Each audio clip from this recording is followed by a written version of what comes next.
Hello, welcome back to my channel. My name is Jared and this is Keen Reads, and I have an exciting development to tell you.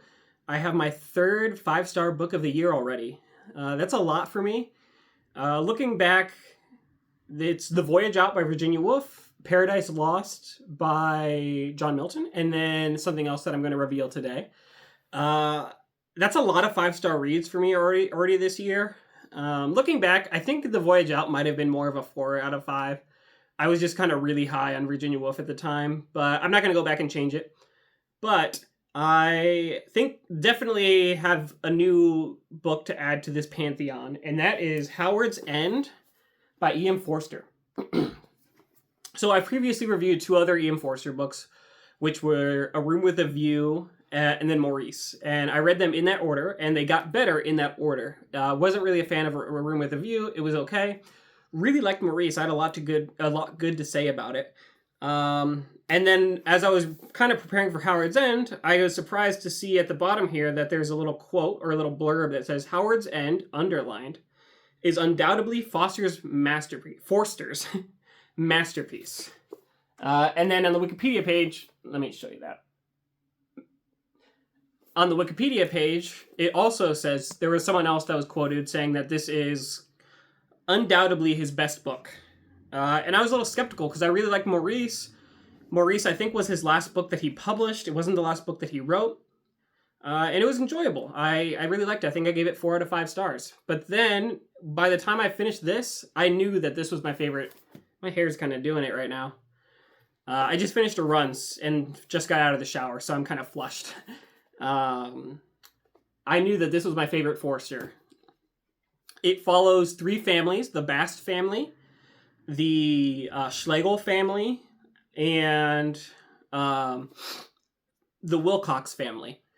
So it follows Meg and Helen Schlegel as they interact with the Wilcoxes, as they both families kind of dabble in the lives of the Basts, who are kind of a lower class family, whereas the Schlegels actually kind of represent new money, the Wilcoxes represent new money,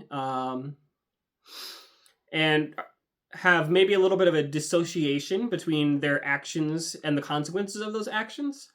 And it lies on the Schlegels, Meg and her sister Helen, to kind of wake them up and try to, as it says here, only connect. So connect their actions to the consequences that they result in. And I just thought this was perfect. Well, maybe it's not a perfect novel. As you know, I'm not very good at critiquing books. I can kind of tell you if it's good or not, in my own opinion. And I would say this one is good.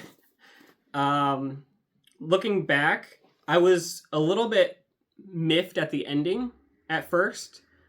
But then as I kind of sat and let it digest, it really was kind of a perfect ending, I thought. I thought it worked really well with the themes that we're developing and the character changes that were kind of being pushed throughout the story. So highly recommend Howard's End. I have 2 more Forster books that I'm planning on reading before I'm kind of done with my Forster phase. And that is A Passage to India, as well as aspects of the novel, his nonfiction book. But really, if you're wanting to get into Forster, I would recommend Howard's End. Also, as I was kind of reading about it afterwards, so how I got into Forster was actually through Virginia Woolf, because he was a member of the Bloomsbury group and had kind of some associations with her. And as I was reading about Howard's End after I finished it, it turns out that there's thoughts that Meg and her sister Helen are based on Virginia Woolf and her sister Vanessa Bell. So kind of works out. There's also a movie, I believe, about Howard's End that might star Anthony Hopkins. I might be making that up. Actually, I think I'm mixing that up with the Reigns of the Day movie. But I think there's a movie or a miniseries or something about Howard's End, which I have not seen. So that's the only book I finished this week. What else have I been reading? So I'm about 150 pages into Borges' nonfiction. So far, this is extremely eclectic and somewhat esoteric.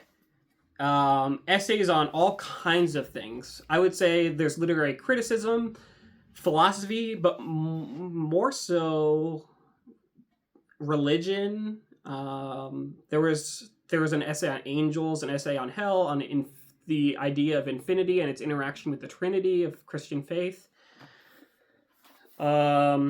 He goes over mathematic problems, or I guess paradoxes in mathematics and philosophy, philosophical problems.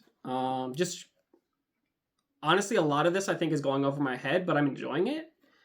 I would definitely not start here with Borges. Definitely start with his fiction. And if you like his fiction, you might like this as well. It definitely feels similar to his fiction. His writing style is very similar. The way that he kind of plays with ideas is the same, but I will say he doesn't really hold back here. He's really showing his learning and his wide reading. And it is kind of a difficult read. He's read pretty much everything in multiple languages, in multiple translations. And he really is putting on a show with this collection. So, again, enjoying it so far.